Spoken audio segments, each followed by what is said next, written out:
Why can't narcissists just say the words, I'm sorry? It seems simple, but there's actually a pretty complicated answer. My name's Jordan Monroe. I'm actually a recovering narcissist. And in this video, I want to talk about the real reason that narcissists struggle to say sorry. I'm also going to talk about what you should do if you're the loved one of a narcissist to help work through this issue. And if you're a narcissist yourself or you think you have narcissistic tendencies, I'm going to talk about how you can get yourself to say those two difficult words, I'm sorry. All right, let's jump in. So let's start with what narcissists say instead of the words, I'm sorry. And honestly, I am the worst at every single one of these. I've said these tons and tons of times. So fake apologies are really common. I'm sorry you feel that way. That was one I was a king of. I'm sorry if you think that I did something wrong. The other is false accountability. I guess I could have done that differently. Fine, I'll take the blame if that makes you happy. And then there's minimizing or justifying the behavior. That's just how I am, or the one that we all hate, you're just being too sensitive. I just barely experienced this last night. Like, I've done a lot of healing to my narcissism, and today, on a normal day, I will just say I'm sorry. I will just see the pain in my partner, and I will look at her and, hey, babe, I'm really sorry I did that to you.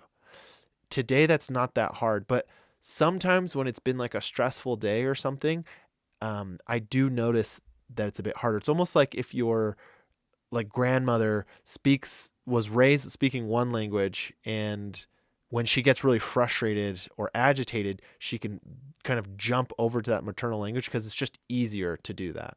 And I kind of notice the same thing. I have neural pathways that are very quick to do some of these things. And so I can jump into them when I'm feeling stressed. But most of the time at this point in my life, I don't act that way.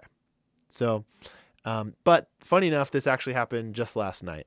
So, my partner, Kira, was bothered that I had turned off the lights without asking her first, which to her defense, that's something that we've talked about before. It just kind of bugs her that I do it. And, I had to interrupt her. She was telling me a story and I had to interrupt her to like do something with the dog. And then I asked if I could snuggle because I needed, like, my body was like a little bit dysregulated. I was a little bit stressed from work. And I was just like, can I just, snuggle you tonight? And she was like, well, I don't know that I can snuggle you because I kind of feel really unseen and I feel a little bit unloved in how this thing has played out. The night has played out. And it's funny because I think I did say something effective. I'm sorry that you feel that way at first. And, I kind of noticed like, oh, okay, there's like, I'm feeling really defensive. I think that I feel a little bit vulnerable. This is what I told her. I said, I feel kind of vulnerable because I'm embarrassed that I need to snuggle you tonight. And that I kind of feel rejected that you said that. And I think, that's why I'm noticing I'm a little bit closed off to you.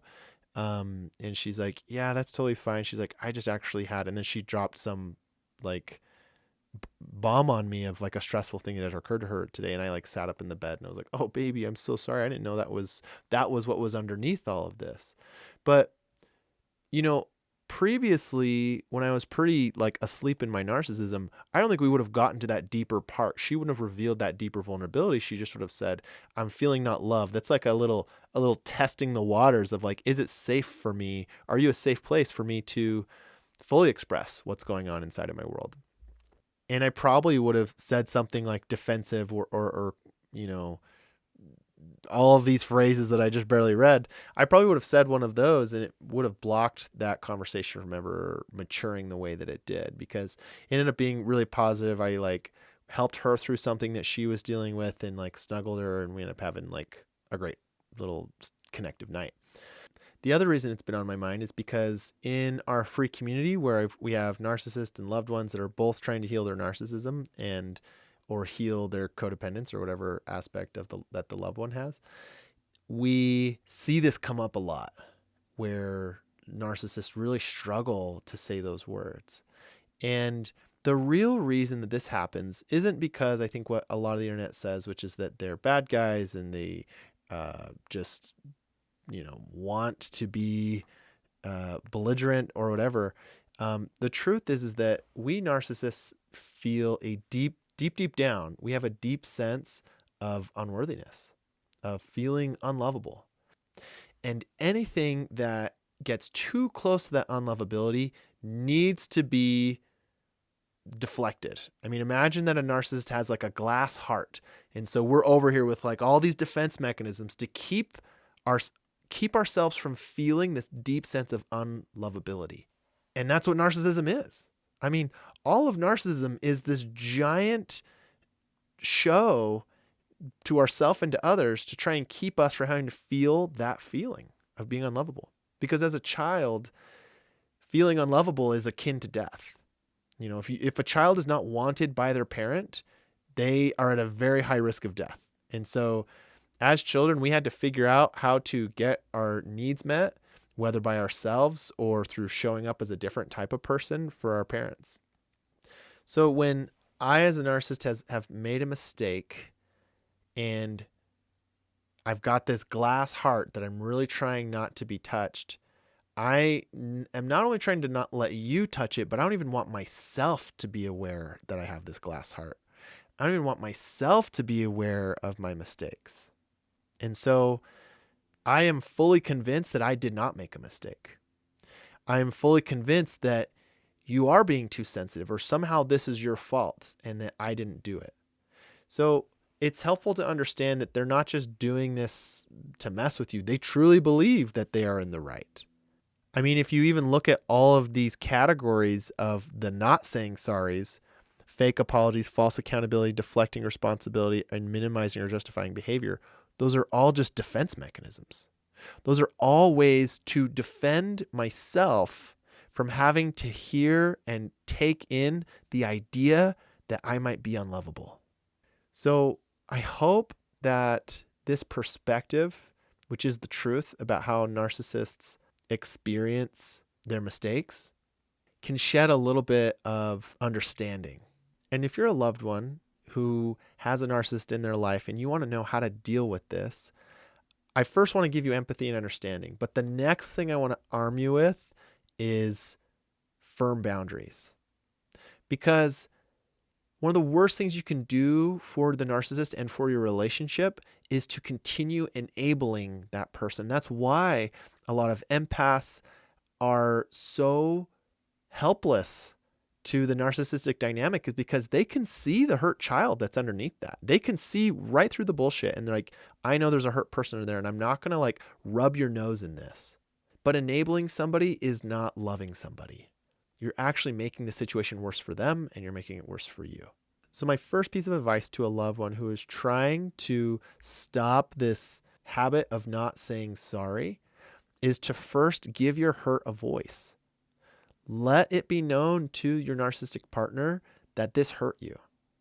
And then you need to care for that hurt as if you're caring for a child, and care for yourself and withdraw your energy from the narcissist. You need to set up boundaries so that you do not continue to let this happen. Because the truth is that they made a mistake. They don't want to say sorry, and that lack of accountability hurts you. So when you don't take care of yourself or honor yourself, you enable this behavior to keep happening. And the biggest reason that people do this, and I see this in my support groups, is that they are scared that the narcissist will leave if they ever say that. And that's okay. Like, you need to understand that standing up for what you need in a relationship does threaten the relationship, because that narcissist could decide that they just want to up and leave one day. But how much better is it that that happens now instead of 10 years in the future? And you can take care of your hurt and ask for your needs to be taken care of in a loving way.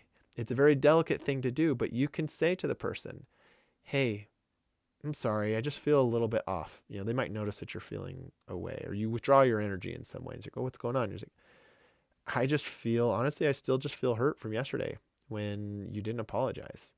And I know that you don't feel like you made a mistake, and I understand that it's really hard for you to look at that mistake, but like, it hurt me. It is so hard for me to deal with that. And so I just think I need to take care of me a little bit.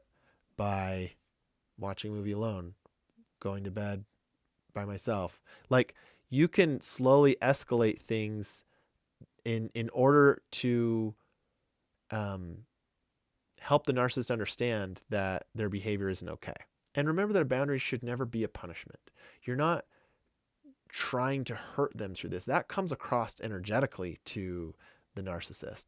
All you're doing is withdrawing your energy, and they didn't give you the help that you needed and the nurturing that you needed. So you're going to nurture yourself a little bit. You're going to give yourself some love to help yourself feel better.